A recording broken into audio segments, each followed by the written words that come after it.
Bonjour, bienvenue dans ce nouveau numéro de Traction. Aujourd'hui, nous sommes à Mantelan, en Indre-et-Loire, chez Mathieu Ondet.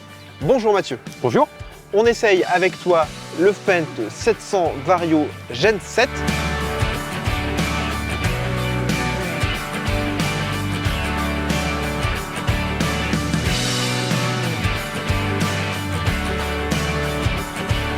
Est-ce que tu peux nous présenter ton exploitation? Bienvenue sur la SCEA Graines d'Avenir, exploitation céréalière située dans le centre du 37, avec à côté une petite ETA qui fait un petit peu de prestation. Combien de temps tu as utilisé ce tracteur? Alors ce tracteur est arrivé début de semaine, on l'a utilisé pendant quelques jours, temps de le prendre en main, et puis là depuis qu'il est réellement attelé, il a fait à peu près 120 hectares, donc 2 petites journées de travail. Et vous avez travaillé avec quel type d'outils? Donc il a essayé un déchômeur de chez Dalbo, un PowerChain, et puis là un Filbird, un déchômeur 8 mètres, pour pouvoir l'utiliser un petit peu sur toute sa puissance. Habituellement, tu travailles avec quel type de tracteur? Alors pour emmener ce déchômeur, suivant les conditions et suivant les années, soit un 6250R John Deere, soit un tracteur un petit peu plus fort, un 8330 John Deere, suivant si vraiment les conditions ou la profondeur nécessaire est plus importante. Et c'est un tracteur haut de gamme? Oui, c'est ce qui se fait de mieux chez Fendt aujourd'hui. Le 728 Vario Gen 7 est équivalent en tout cas en termes de puissance, de gabarit, d'empattement à ce que nous on a, un 6250R. On est capable de vraiment les comparer à faire le même travail. Voilà, c'est des tracteurs concurrents. Exactement. Eh bien, merci Mathieu. Avant d'aller plus loin dans cet essai et d'interviewer ton salarié qui a utilisé ce tracteur, je te propose de découvrir un tracteur que tu connais bien parce qu'on a aussi essayé le tracteur John Deere 6R 165. On le découvre tout de suite en reportage.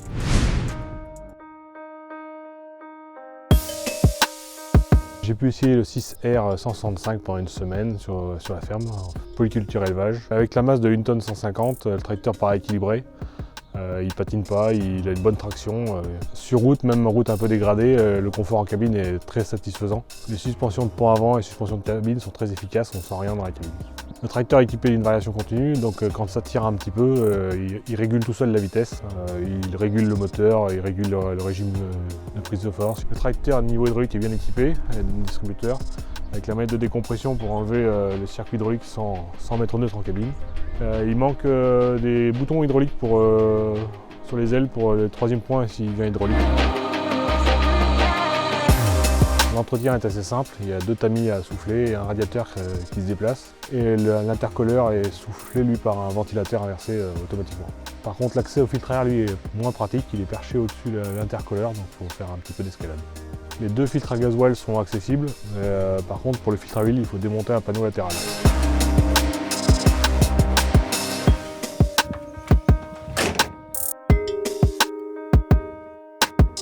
La cabine est spacieuse, bien finie, les matériaux sont de bonne qualité. Malgré le long capot du John Deere, la visibilité reste très bonne. On voit très bien devant, derrière, tous les côtés, aucun souci. Le commande pro est personnalisable. On peut attribuer n'importe quelle fonction sur quasiment n'importe quelle touche. Il est très simple d'utilisation. Plusieurs fonctions, l'avancement tout simplement si on pousse, avec un cran pour la vitesse cible. Il y a une vitesse d'approche si on rapproche le commande pro vers nous et il est beaucoup plus sensible pour s'approcher pour les bennes, le haltelage. Et les vitesses cibles, c'est un coup sur la droite et on atteint directement la vitesse cible. Petit détail sur le réglage d'agressivité qui est placé sur la commande pro, on a tendance à appuyer dessus sans faire exprès, donc changer l'agressivité de la commande sans le vouloir. Le terminal est équipé de raccourcis juste sous l'écran et une pression, on arrive directement sur le mode choisi. Le terminal est personnalisable à souhait. On peut régler facilement une pression sur menu, on a accès à tous les paramètres du terminal. On peut régler les pages et personnaliser selon les outils. Le GPS est simple d'utilisation, très précis.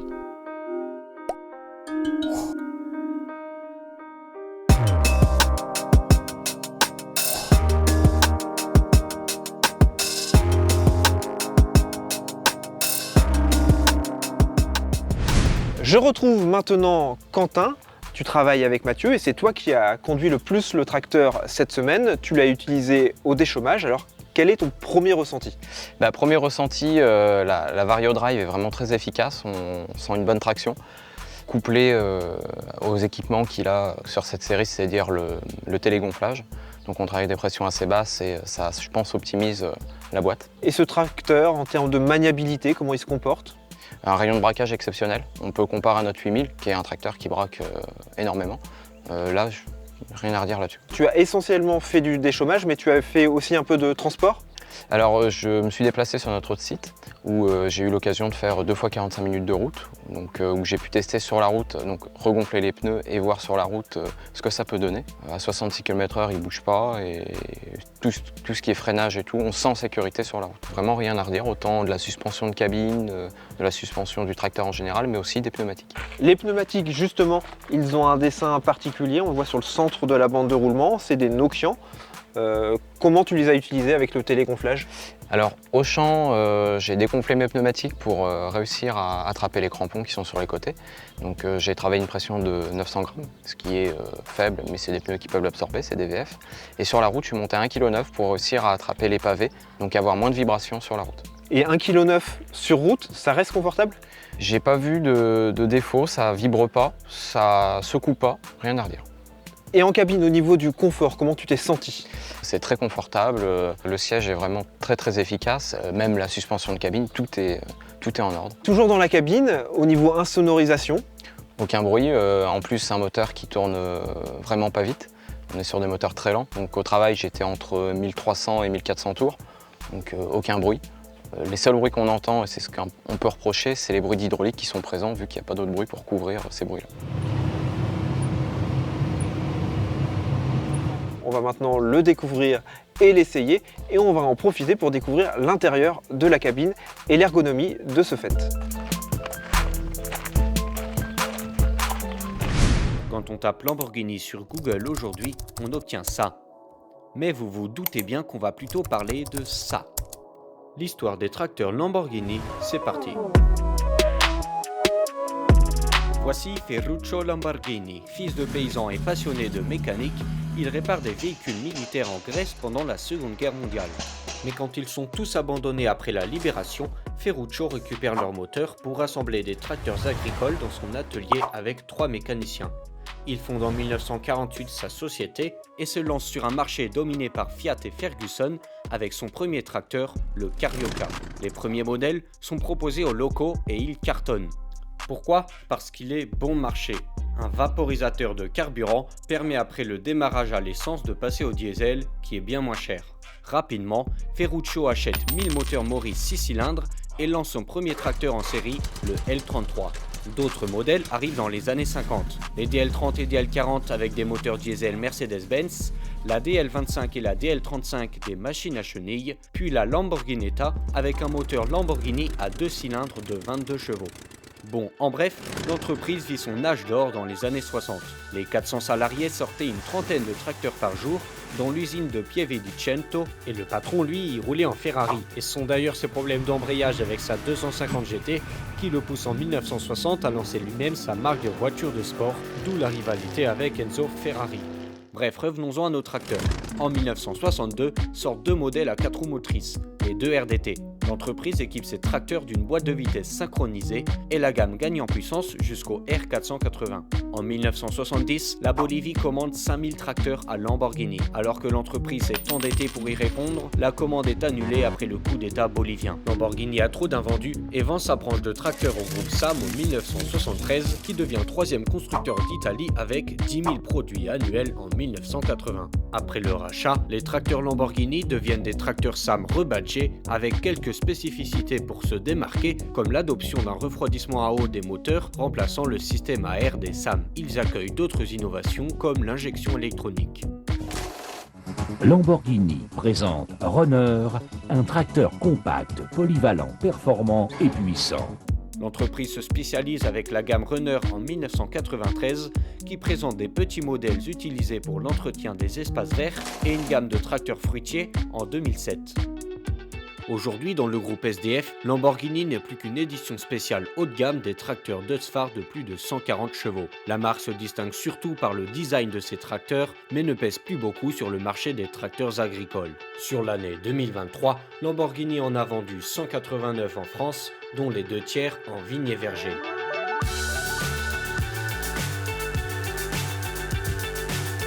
Quentin, quand on monte dans cette cabine, le premier élément marquant, c'est la présence de 3 écrans. Alors c'est un avantage, est-ce que c'est vraiment utile? On a donc Un écran, on va voir la vitesse, un autre écran, on peut mettre quelque chose, et un autre écran, on ne sait pas vraiment quoi faire. Donc pour le jeu de l'essai, je me suis amusé à personnaliser, à mettre des choses sur les écrans, mais je pense pas que ça soit très pertinent, à moins de posséder des outils Isobus où on va affilier cet outil à cet écran.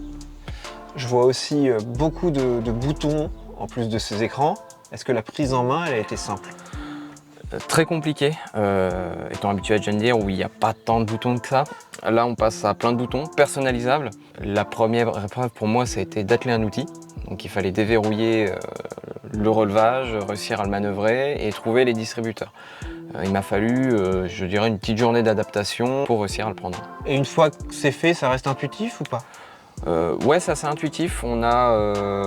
Ils ont pensé à ce côté un peu difficile où pour des personnes qui vont arriver, qui ne vont pas maîtriser, on peut un peu personnaliser certains trucs pour aider les gens et dire ce distributeur-là c'est pour faire ça, et pour faire ça il faut aussi que tu fasses ça. Merci Quentin de nous avoir partagé ton ressenti avec les points positifs et certains un peu moins. On va maintenant découvrir les nouveautés du mois sélectionnées par la rédaction de Réussir Machinisme. Voici les nouveautés du mois de février repérées par l'équipe de Réussir Machinisme. Et on commence avec le robot de manutention Loadix de la start-up bretonne Manurob. Il devrait être commercialisé début 2025. Cet engin autonome à 4 roues motrices et directrices est 100% électrique. Il pèse 4 tonnes, lève à 4,10 m et affiche une capacité de charge de 2 tonnes. Guidé par GPS RTK et LiDAR, Loadix circule à une vitesse maximale de 7,2 km/h. Il est capable d'accrocher et de décrocher seul des outils sur son interface d'attelage Euro. La firme italienne Macchio Gaspardo propose désormais ses herses rotatives repliables en version super. Dans cette déclinaison, les modèles Falco, Gabbiano, Aquila, Toro et Jumbo bénéficient de lamiers plus robustes et intègrent dans leur châssis un système de refroidissement de l'huile. Elles adoptent une nouvelle barre de nivellement et un rouleau packer de 550 mm de diamètre.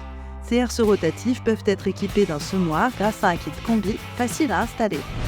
Le constructeur allemand Schiffer dévoile la 3e génération de chargeuses articulées 8620T et 9660T.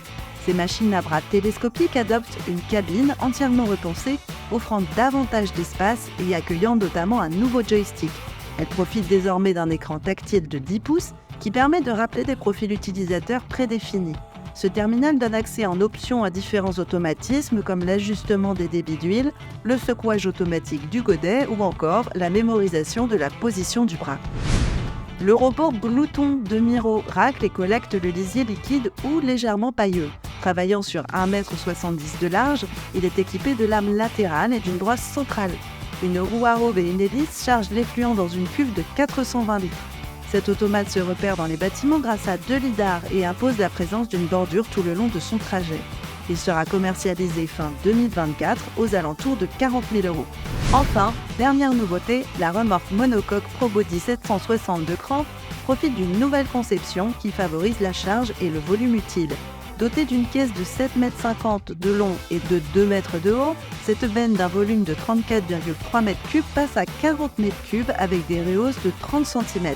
Pesant un vide d'environ 8 tonnes, elle affiche un PTAC de 24 tonnes et dispose d'un essieu tandem à suspension et freinage pneumatique.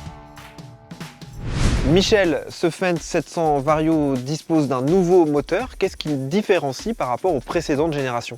Alors oui, Fendt a fait le choix de changer de motorisation pour ce 700 Vario Gen 7. Donc il a adopté un moteur ACCO Power et plus un moteur Dutz comme auparavant. Donc ce moteur ACCO Power est complètement nouveau. C'est un 6 cylindres de 7,5 litres qui du coup délivre sa puissance à faible régime. Ce moteur-là, on le retrouve que sur ce tracteur-là? Alors pour l'instant, ce moteur, il est exclusif au 700 Vario Gen 7. L'autre nouveauté sur ce Fendt 728, c'est la transmission Vario Drive. Quentin en a parlé tout à l'heure. Comment ça fonctionne? Alors la transmission Vario Drive, elle est issue en fait du développement qui a été fait déjà pour les 900 et 1000 Vario. Donc c'est une transmission qui a la particularité de gérer le pont avant et le pont arrière de manière indépendante. Donc la gestion de la transmission adapte automatiquement le besoin de puissance sur l'avant et l'arrière. Et cette gestion indépendante des deux essieux permet aussi d'accélérer les roues avant dans les virages. Donc ce qui permet d'avoir un très bon rayon de braquage sur un tracteur de ce gabarit-là. Alors l'association de cette transmission et de ce moteur, ça se traduit comment? Et ça permet notamment d'avoir un régime moteur très bas, y compris sur la route, avec par exemple un régime de 950 tours minute à 40 km/h. Donc potentiellement des économies de carburant à la clé. Merci Michel pour ces précisions techniques. On va maintenant retrouver Sydney pour son traditionnel décryptage, la ferme à de la gueule.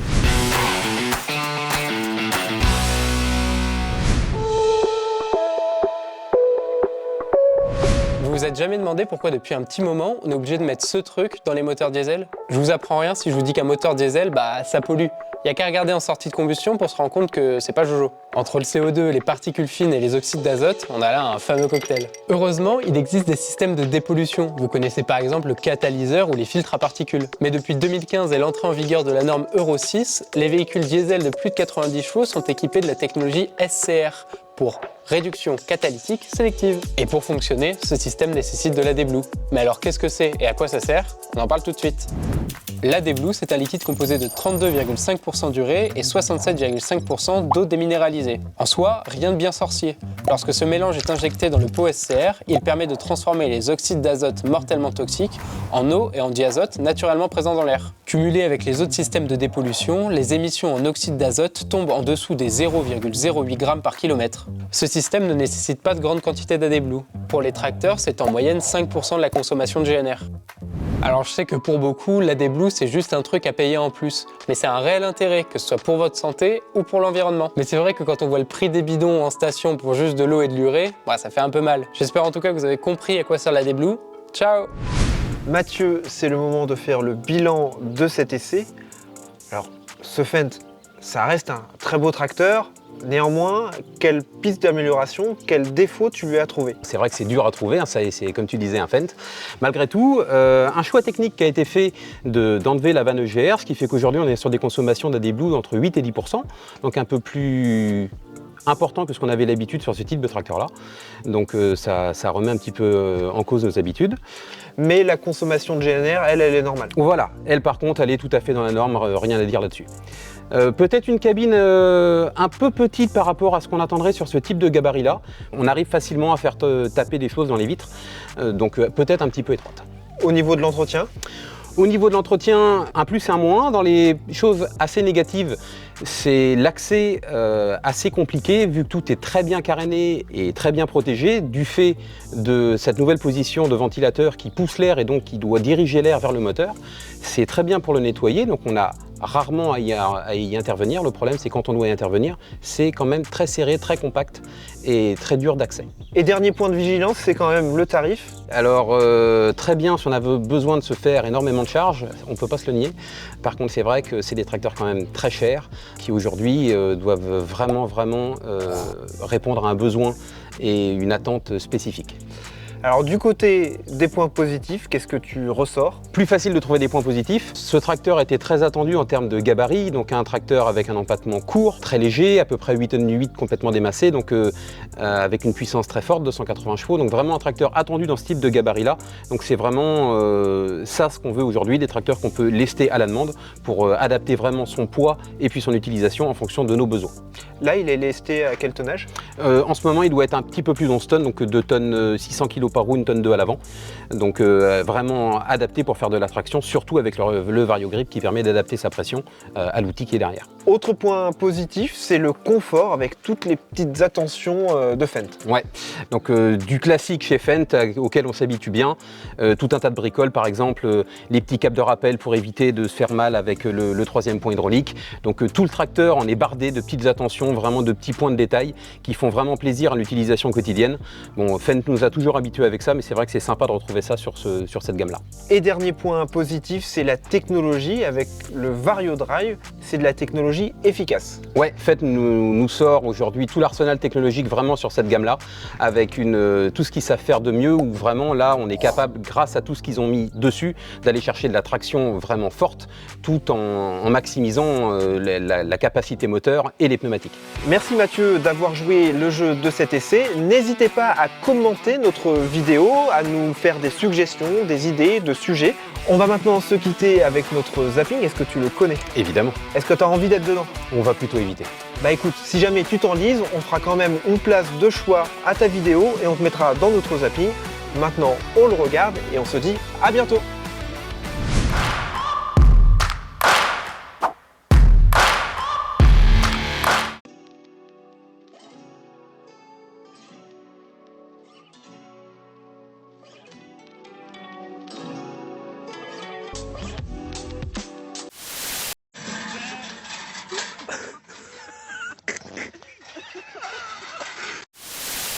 Suggestions?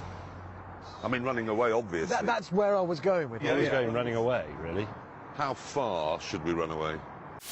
Tu contrôles pas, tu fermes les yeux, si ça démarre, tant mieux.